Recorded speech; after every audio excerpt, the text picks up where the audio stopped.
কলঙ্কিত Ambassa cricket association.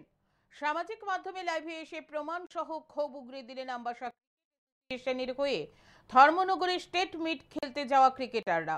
পরিস্থিতি বেগতিক বুঝতে পেরে সাংবাদিক সম্মেলন করে শাক দিয়ে মাছ ঢাকার চেষ্টা করলেন আমবাসা ক্রিকেট অ্যাসোসিয়েশনের সম্পাদক ও কোষাধ্যক্ষ।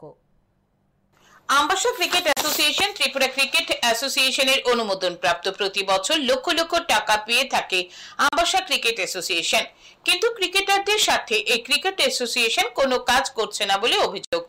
সম্প্রতি Ambassa cricket association state meet খেলার জন্য ক্রিকেটারদের ধর্মনগর প্রেরণ করে, কিন্তু আমবাসা ক্রিকেট অ্যাসোসিয়েশন ক্রিকেটারদের রাত্রি যাপনের জন্য কম টাকায় একটি নিম্নমানের হোটেল ভাড়া করে, যে হোটেল একেবারে থাকার উপযোগী নয়। তখন ক্রিকেটাররা এই হোটেলে থাকবে না বলে স্পষ্ট জানিয়ে দেয়। তারপর আমবাসা ক্রিকেট অ্যাসোসিয়েশন অপর একটি হোটেলে 6টি ডাবল বেডের রুম ভাড়া করে। সেই রুমগুলির মাধ্যমে একটি আবার অফিসিয়ালদের জন্য রেখে দেওয়া হয়। ক্রিকেটারদের থাকার জন্য দেওয়া হয় মাত্র 5টি রুম, অর্থাৎ প্রতি রুমে 3 জন ক্রিকেটারকে থাকতে দেওয়া হয়। যে রুমে 2 জন থাকার কথা সেই রুমে 3 জন ক্রিকেটারকে থাকতে বাধ্য করা হয়। আমবাসা ক্রিকেট অ্যাসোসিয়েশনের হয়ে ধর্মনগর ক্রিকেট খেলতে যাওয়া উত্তম কল্লুই সামাজিক মাধ্যমে লাইভে এসে এই ঘটনার প্রতিবাদ জানান। তিনি সামাজিক মাধ্যমে লাইভে এসে তুলে ধরেন কিভাবে একটি রুমে ডাবল বেডে 3 জন ক্রিকেটারকে থাকতে হয়েছে, কিভাবে তাদেরকে রাত্রি যাপন করতে হয়েছে।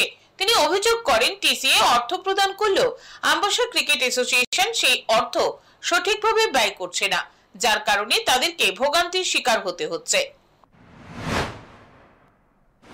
আমবাসা ক্রিকেট অ্যাসোসিয়েশনের অবস্থা দেখুন, বিগত 25 বছর ধরে আমি ক্রিকেটের সঙ্গে যুক্ত আছি, কিন্তু আজকে অনেক দুঃখের সহিত আমি জানাতে চাই আমি খুব ব্যথিত হয়ে সেটা মনের থেকে আমি আজকে এই ভিডিওটা করতেছি। আমরা আমবাসা ক্রিকেট অ্যাসোসিয়েশন দেখেন, এই রুম দেখেন, এটা ডাবল বেডের রুমের মধ্যে 3 জনের আমরা থাকবার লেগে দিছে। এটা তো আমার রুম 3 জনের, কিন্তু দেখেন বেড লাগলে হাঁটবার ইয়ে নেই, কিন্তু সব টাকা প্রোভাইড করতেছে টিসিএ। ক্রিকেটার উত্তম কল্লুই সামাজিক মাধ্যমে লাইভে এসে গোটা ঘটনার বিষয় তুলে ধরার পর আমবাসা ক্রিকেট অ্যাসোসিয়েশনের সদস্যদের মাথা ব্যথা শুরু হয়ে যায়।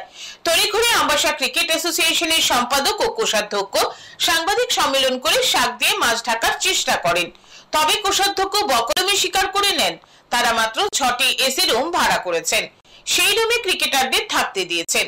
6টি এসি রুম ভাড়া করার কারণ হিসেবে তিনি উল্লেখ করেন ওই হোটেলে আর কোনো এসি রুম ছিল না। প্রশ্ন হচ্ছে ধর্মনগরে অন্য কোনো হোটেলে কি এসি রুম ছিল না? ঠিক আছে, তো আমরা প্রথমে যে হোটেল তার জন্য ঠিক করেছি ত্রিপুরা গেস্ট হাউস, এটা হচ্ছে অফিস টিলা, কিন্তু তাদের মধ্যে কিছু তাদের মধ্যে মন্তব্য এসেছে যে তারা এই হোটেলে থাকবে না।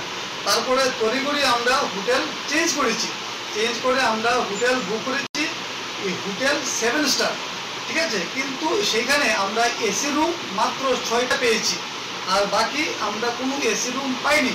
আর তাদের বক্তব্য যে এসি রুম ছাড়া তারা থাকবে না। তো যেহেতু 6টা রুম, তো আমরা তড়িঘড়ি 6টা রুমই আমরা বুক করেছি, তাদেরকে আমরা ওই রুমেই শিফট করেছি। আমবাসা ক্রিকেট অ্যাসোসিয়েশনের বিরুদ্ধে অভিযোগ ভুরি। জানা যায় আমবাসা ক্রিকেট অ্যাসোসিয়েশন 4 বছর ধরে ক্লাবগুলিকে কোনো টাকা দিচ্ছে না, এমনকি 2023-24 ম্যাচ মানিও এখনো পর্যন্ত হয়নি। পিচ করার জন্য প্রত্যেক বছর টাকা পেয়ে থাকে আমবাসা ক্রিকেট অ্যাসোসিয়েশন, কিন্তু দশমিক ঘাট মাঠ জরাজীর্ণ অবস্থায় রয়েছে। এই মাঠ দেখলে বোঝা যাবে না যে পিচের জন্য টাকা বরাদ্দ হয়। এই বছর আমবাসা ক্রিকেট অ্যাসোসিয়েশন থেকে 4টি খেলা করা হয়নি, যার মধ্যে সিনিয়র মিট ও টি20 রয়েছে। আমবাসা ক্রিকেট অ্যাসোসিয়েশনের সম্পাদক ও কোষাধ্যক্ষ সাংবাদিক সম্মেলনে জানান আমবাসা ক্রিকেট অ্যাসোসিয়েশনের বিরুদ্ধে ওঠা সকল অভিযোগ ভিত্তিহীন। যদি লক্ষ লক্ষ টাকার দুর্নীতি হয়ে থাকে তাহলে টিসিএর অডিটে ধরা পড়বে। এটা সম্পূর্ণ ভিত্তিহীন, কারণ যদি লক্ষ লক্ষ টাকাই এভাবে হয়, আমাদের যে অডিট রিপোর্ট আছে প্লাস টিসিএ তো অডিট করে, তারপরে আমরা কিভাবে এইসব নৈচ করবো, সেটা তো সম্ভবই না, একদম সীমিত পরিষেবা। জানা যায় আমবাসা ক্রিকেট অ্যাসোসিয়েশন থেকে ক্রিকেটারদের ডিএ বাবদ 600 টাকা করে দেওয়া হয়।